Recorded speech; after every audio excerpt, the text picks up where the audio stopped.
and welcome back to another great episode of PinkToolGirl.com. You'll notice that the set's a little different today, and that's because we decided to do a Zoom interview with my sister-in-law who has done the project that we've been thinking and asking lots of questions about, and that's how to paint your countertops to look like granite. So if you're interested in that topic, you're going to want to see what we discussed today.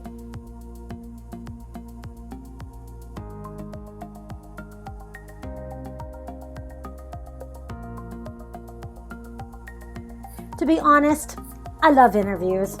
I love when you get to hear the person talk through the process, not just look at the pictures, but to hear why they chose the different paint materials or why they chose the different things and what they learned in the process and whether they thought it was easy or hard. So I hope that you enjoyed today's interview with my sister-in-law, Kaylee, because her countertops really turned out beautifully. And I wanted to know the process behind it because we've had so many people ask us about this and I have not done it. So I wanted to ask her before I did one. So I hope you enjoyed this interview. So Kaylee, when you had your laminate, your ugly, horrible laminate, did it have marks and knife cuts and everything, divots out of it? Did you have to patch it in any way? And then did you have to patch it? No, not at all. I cleaned it really well. Obviously, I taped everything off and I sanded it, but like I literally ran over it with sandpaper in like 2 minutes. But it was smooth, so I didn't have to do any patching or prepping like that. Okay. So then your final result is a faux granite. Correct. Did you use a kit or did you buy separate things and piece it together? I bought separate things and I did it myself from things I found on the internet. What were the separate items? Okay, first. Yeah. Did you prime your countertop? Yes. What did you prime with what? I think I used Glidden Gripper, but it wasn't because of that. It was just because I had that left over from painting my wood paneling. So I don't think you can go wrong. You just need a primer. Okay. Then 2, how many pieces of paint and tools did you buy in order to do the faux granite? What all did you purchase? Okay, all I bought was acrylic, like the tiny bottles of acrylic paint. Like at Home Depot, or not, Gold. Okay. Yeah. So and I bought, I think 3 or 4 different colors, and I bought 3 bottles of each, and I only used 1 bottle of each. Like I didn't even finish 1 set. So really I needed 4 bottles. So did you, with your primer, then did you paint the surface one solid color with regular paint? No. Okay, what did you do? I primed it, and then I had practiced on like a paper plate. Thank you for practicing. Yeah. Okay.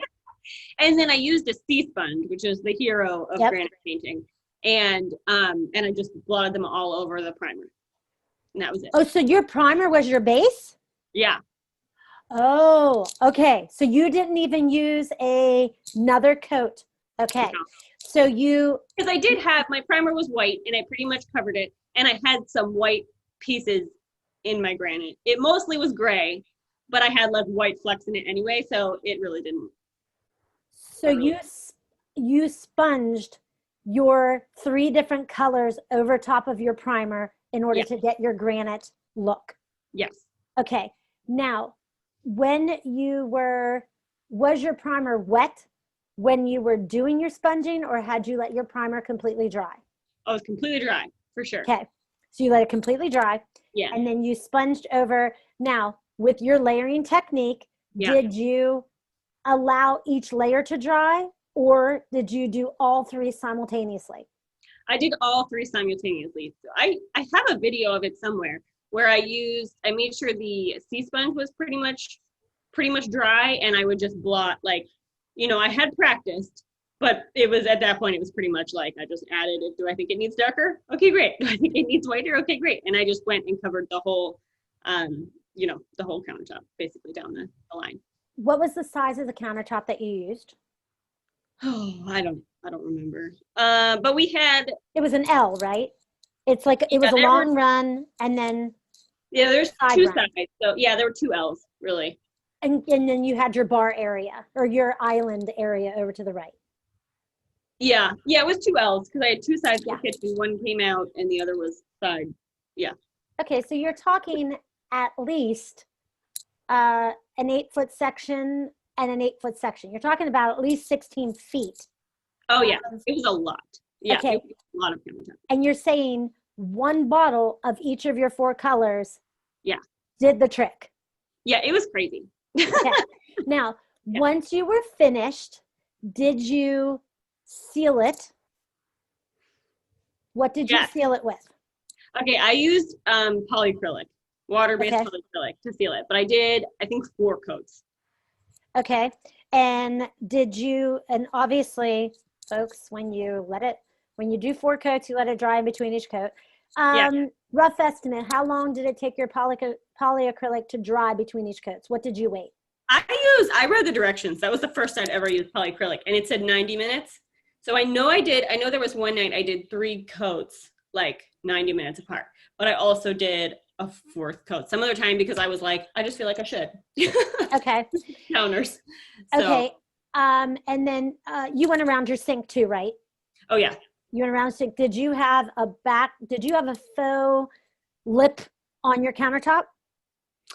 Like behind the sink? Uh-huh. Like not before the backsplash, but that little faux lip? Yes, we did. Yeah. Okay. And what kind of edging did you have on the front? Was it straight? Was it bullnose? Do you remember what kind of edging was on your front? I'll look at your pictures if you don't. Yeah, I don't know. Okay. I feel like it was a straight edge, to tell you the truth. I feel like it wasn't anything special. Okay. It was definitely like the cheapest everything. Okay. Yep, no problem. Yeah. And after 4 coats, Yeah. how long did you live in that kitchen before you moved? It was a little less than a year. Okay. It wasn't like super, super long, but yeah, it held up better than I thought, honestly. Okay, so when you're saying it held up, and that was one of my things, because that's a lot of time. People ask about it, like how durable. That's, in my opinion, the durability test is definitely worth mentioning. First, you have 2 children, so it was a kitchen with children. Oh yes. And I'm not good at anything kitchen related, so like I was not gentle. Okay, so did you cut directly on it, or did you use a cutting board? I mean, I'm sure I used a cutting board, but I was not gentle with these. There were 2 places that we had issues, but they were not normal wear and tear. So like one place. Yeah, tell me about that. Yeah, one place we had issues was a relative took like a pot of boiling water and sat it on the countertop for 5 to 10 minutes or something. So that basically just wore off the sealer. So like the countertop didn't like disappear, but the sealer was like crinkled. So I had to like sand it all off, take it all off, and just repaint it. However, that really wasn't very difficult anyway. So that repaint the granite-ish, or just do the acrylic over top, or I'm sorry, just do the polyacrylic. I redid it all because I sanded it all off because it was just funky. So did it discolor or only crinkle? Yeah, it didn't discolor, it just crinkled the sealer. Got it. Okay. Because it was boiling hot though, so it wasn't even like a normal. So that's something I don't feel like that's normal wear and tear because I don't put boiling pots of water on my granite countertops. So. Right. Yet. Well, I mean, it is what it is. I get that. Yeah. Okay, so that was the first thing. And so then let me ask you, when you did sand it off and then redo everything on it, was that like a maybe a 10-inch section? Was it a foot section? I don't remember. It wasn't huge. Like it wasn't like one, the it wasn't like 3 feet. It was. Yeah, I think it was like one of the the Kraft mac and cheese pots. Like Yep. Yeah. Okay. But really, I remember thinking like, even this is not that hard. So like, even if this were to happen a few times, like it's really still not that bad. Like to me, this whole project was so cheap and easy and with like such a payoff that I was like, oh, this is still worth it because this was an easy fix, Okay. But, so what, and then what was the second problem? The second problem was right like on the very edge of our sink in one spot, water would sit there. And it really was more of a problem because of the sink than the countertop. But if water sits there, it pretty much does the same thing where, it just crinkles. Yeah, it kind of peels off slowly. So okay. That was the other spot. So yeah, water sitting and boiling hot things, Okay, so water sitting, to me, that's a little bit more of an issue than it is, whoops, I put something. But that's interesting that did you have to fix that as well? I fixed that too, yeah. It was water sitting like most of the time, I feel like, like it was always like damp. So it wasn't like 5 minutes. Like if you leave water for, again, that's the thing, I was not gentle with the rest of the countertop. So there were frequently like just water, whatever, but I would wipe it up by the end of the day. So if it was a couple of hours, that would be fine. It was like consistent all the time, little spots of water. So, but within a year, you had to fix that. Yeah. So that's something that I think people need to be aware of. And again, the cost and the time might be something that's, okay, so grand total though, what was the cost of your adventure when you did the whole thing? Yeah, so for me, total, it was under $30, which was mostly polyacrylic because it was like $20 for polyacrylic and like $9 for it was a little under $9 for the acrylic paint, and then the sea sponge was $3. That was all I had to buy. But I had, paint rollers, paint brushes, some other, you would need primer, which would be another cost. But I think max, this could be $50, like max. Okay, agreed. So, as I'm looking at this, I mean, because there are a lot of different primers that you can do if you want to save. If you want to save that countertop a little bit longer, then buy a better primer. Yeah. In order to, again, it depends on how much you want to spend. And you only need a tiny bit, Exactly. You can get a quart and be okay. Because I was just researching. I mean, like a quart of the really, really good stuff is really, really expensive. It's like $30 or $40 for a quart. And again, you're not going to use the whole thing. So if you can use that for some other project, then obviously you're going to spread that price out. I just bought better primer for the tile. I also tile, and it definitely is more. It definitely was better than the stripper. But but still. Agreed. Where did you get your polyacrylic? Because that's something people hear about polyurethane, but they don't hear a lot about polyacrylic. And frankly, I don't know the difference. I'll have to research that for a little bit later. But where'd you get it? I got that at Lowe's or Home Depot. I'm pretty sure it was Lowe's at the time. But the reason I used polyacrylic and not polyurethane is because polyurethane yellows. And for the countertops, that was not something that I wanted. If it's wood floors, it's a little different. But that's why I used polyacrylic, and because of the application process with my kids, because my kids were like 1 and 3 at the time. Right. So I needed it to dry. Like I still had them out of the house, even though I don't think that was actually necessary in the end. But like I didn't know how much fumes there would be, or like the process of drying or whatever. Like it kind of had to be quick and fumeless. So. Well, and to have the combo of the both, and yet it still work. Like it's still. Now, and this is something I don't know if you know, is there a food grade of polyacrylic? I have no idea, but I literally have it like in my living room right now. If you want me to grab it. You know what? I would love that, because I know that's something that people are very, like if they're using polyurethane, I don't think we care about the food grade, because like it's not food grade. But I know that a lot of people, like depending on because if you are going to have kids and you're going to have food on your surface, there are some things that are in some materials that aren't in others. So also the polyacrylic, it cleans up with water if you spill it like while you're applying, because that happened. Like I spilled it all over my stove at one point and I was like, oh no. And then it just wiped up and I was like, oh. Okay. So cleans with water is definitely a bonus when it comes to application for sure. Yeah. Okay. Let me go grab it. Okay. Yeah. I'll stop this for a second. All right. Hit me. Let's look. Show me the front of the can other way. Yeah. The mini wax polyacrylic. Okay. Yep. Yeah. I've used that. I I'm never pretty sure thought I of that used being a clear satin sealer. as well. Yeah. Oh, okay. So thank you. That's another question I wanted to ask. Yeah. So you did clear satin because I believe that comes in a semi-gloss and a gloss. Yes, I actually have it written. I can make sure, but I'm pretty sure I use semi-gloss. I would maybe gloss. Wait, is that the can that you used? No. Oh, okay. So you got clear satin for another project. Yeah. Okay. Because we were just looking at that and I'm always surprised. Now, remember, and again, if you're using when you go from satin, this is for like the people who I'm talking to, not you, however, the price incrementally goes up depending on the sheen that you use. So Yeah. satin and then semi-gloss and gloss, depending also on, and I don't know that company well enough to know if they skip and go from satin to gloss or if they have a semi-gloss in between. So we'll have to look. Yeah, I don't know either. I don't know. I was surprised because I was just looking at Sherwin-Williams and their difference between like satin and gloss was like $20. Oh, wow. So, yeah. So I was like, oh, okay. I never thought about that. Yeah.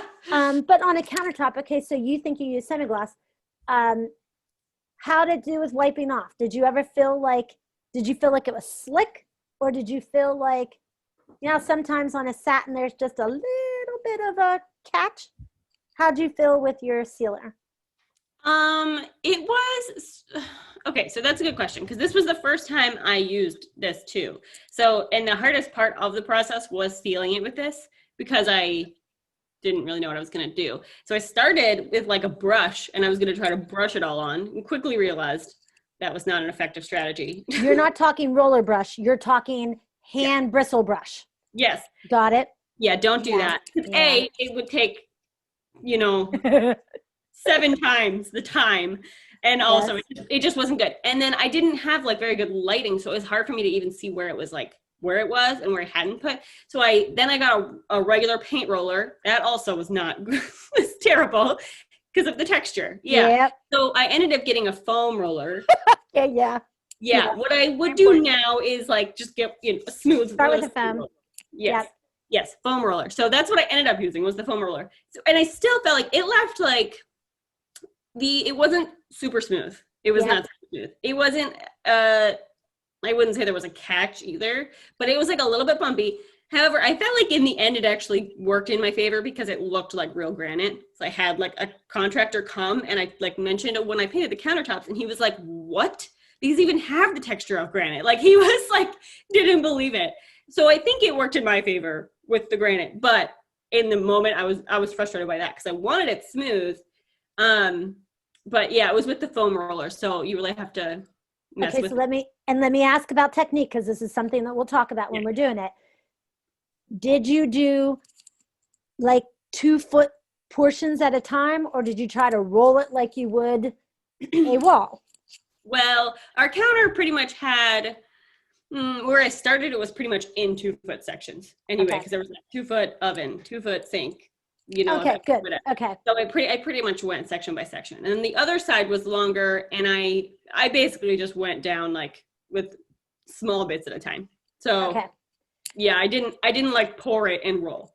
Okay, because I have seen people do all sorts of things, and like I'm trying to interview one of my other friends who like literally just like poured it and went. And I know when we sealed our countertop, we did it in sections because when it dries pretty quick. It really does. And so you had lines if you weren't able to see it. Yeah. And I think the more layers, and tell me if this was your thing, the more layers you put on, the less lineage you saw. Did you encounter that, or you didn't notice? I didn't really notice anything. I mean, for one, the granite that I painted was like so busy that you couldn't really, and that was the struggle with putting the sealer on, was I couldn't see where it was. So if I did it again, I would use a light, like shine a light on where you're putting it so you could like see it better, because that was freaking me out. I was like, I'm gonna miss a spot, and like counters need sealed. They sure do. But that's really cool that you pointed out that pattern makes a difference. That if it's so busy, you can't see some of those flaws that you would see maybe on a solid surface. Yes, for sure. So that's really good. Yeah. Okay, well, is there anything else that you would tell somebody if they were going to do this? I totally think everyone should do this if your countertops are crappy enough. Yeah. I think, because I mean, realistically, it's not going to be as durable as straight up granite or quartz or concrete. Like, it's just not. But it holds up a lot better than you would expect. And it's like, I think a lot of people that I've talked to are really intimidated about the process. It's one of the easiest projects that I've done. Like, super easy. And you know, if you don't like your countertops, the payoff is like ginormous. It's amazing. So exactly. If you're like thinking about doing it, do it, because it's totally worth it. Well, thank you very, very much for this interview, Miss Kaylee. I appreciate it. You're so welcome. Yay! And I will talk to you in a minute. Let me turn this off. Okay. The next step is to get your free ultimate home improvement guide. This guide is amazing for anybody who's going to be doing a kitchen renovation or a home renovation, because it's going to first help you plan that renovation. 2, it's going to help you budget the different items that you're going to have to purchase in order to get the renovation done. And 3, we chock full of tips and tricks that are going to help you save time or save money or both as you go through our guide. So again, make sure you get your free ultimate home improvement guide, and you can get that in the description below. There's a link.